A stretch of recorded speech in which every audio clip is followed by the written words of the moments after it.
Bonjour à toutes et à tous, bienvenue dans Corbeau News Centrafrique. Je suis Gisèle Moroma et c'est depuis le Studio B que nous allons décortiquer ensemble l'actualité brûlante de notre pays. Aujourd'hui, on ne va pas se mentir, ça secoue du côté de l'opposition. Je suis avec notre fin limier sur le terrain, Anselme Bata, prête à nous éclairer sur des déclarations qui font déjà grand bruit. Bonjour Anselme. Bonjour Gisèle et bonjour à nos auditeurs. C'est toujours un plaisir de te retrouver. Je dois dire que l'intervention que nous allons détailler aujourd'hui est d'une sacrée clarté, elle vient directement percuter le pouvoir en place. Maître Crépin Mboligumba, du BRDC, n'y est pas allé de main morte, accusant l'équipe au pouvoir de diriger une armée de briques et de brocs, incapable de sécuriser l'ensemble du territoire après une décennie à la tête de l'État. Une armée de briques et de brocs, Anselme, c'est une qualification qui interpelle fortement. On parle de 10 ans de pouvoir, une période qui devrait, en théorie, permettre de consolider les bases de notre défense. Que reproche exactement Maître Crépin Mboligumba au gouvernement de l'empereur Faustin, Archange Touadéra sur ce plan-là? Eh bien Gisèle, l'orateur du bloc républicain pour la défense de la Constitution, invité de l'émission Face à l'actualité, s'est montré très critique envers la gestion sécuritaire actuelle. Il a notamment insisté sur les récents événements d'Amdafok. L'opposant politique remet en question la version officielle des faits et présente un état des lieux sans concession des capacités militaires du pays. Pour lui, la réalité du terrain démontre l'échec profond du gouvernement à mettre en place un système de défense nationale autonome, même après 10 années passées aux commandes. Il maintient que nos forces actuelles ne sont qu'une collection disparate, pointant un manque évident de cohésion opérationnelle. Un manque de cohésion, c'est-à-dire? On a vu des partenariats se multiplier ces dernières années. N'est-ce pas censé renforcer nos forces? C'est là que le bas blesse, Gisèle.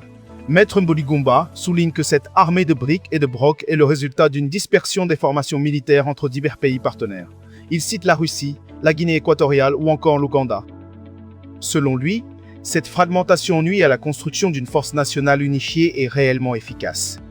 De plus, il regrette amèrement que notre souveraineté dépende aujourd'hui d'acteurs privés étrangers. Il rappelle avec une certaine amertume que la localité d'Amdafok, cette localité si stratégique, a été reprise par les mercenaires du groupe Wagner et leurs supplétifs, et non par nos forces armées nationales. Une situation qu'il décrit comme particulièrement humiliante pour notre République. Humiliante, le mot est lâché, Anselme. Et ça, c'est une sacrée flèche décochée. On se souvient des critiques régulières sur le rôle des mercenaires. Mais au-delà de ça, comment l'opposition, et plus particulièrement le BRD, répond-elle aux accusations qui lui sont souvent faites de rester silencieuse ou inactive devant ces situations? C'est une excellente question, Gisèle. Devant ces reproches de mutisme adressés à l'opposition démocratique, le porte-parole du BRDC a été très clair. Il a rappelé que son rassemblement est tout à fait légal et qu'il n'a jamais cessé de dénoncer les manquements du pouvoir. Maître Mboligumba rejette catégoriquement la recherche de boucs émissaires par le gouvernement. Il insiste pour que les dirigeants actuels assument pleinement la charge de l'insécurité qui afflige notre territoire. C'est une exigence de transparence et de responsabilité qu'il met en avant. La transparence et la responsabilité, des mots forts et nécessaires. Merci beaucoup Anselme pour ces éclaircissements très précieux et cette analyse pointue. Avec plaisir Gisèle, toujours un plaisir. C'était donc un éclairage sur les déclarations choc de Maître Crépin Mboligumba, un article rédigé par notre directeur de publication, Alain Zilo.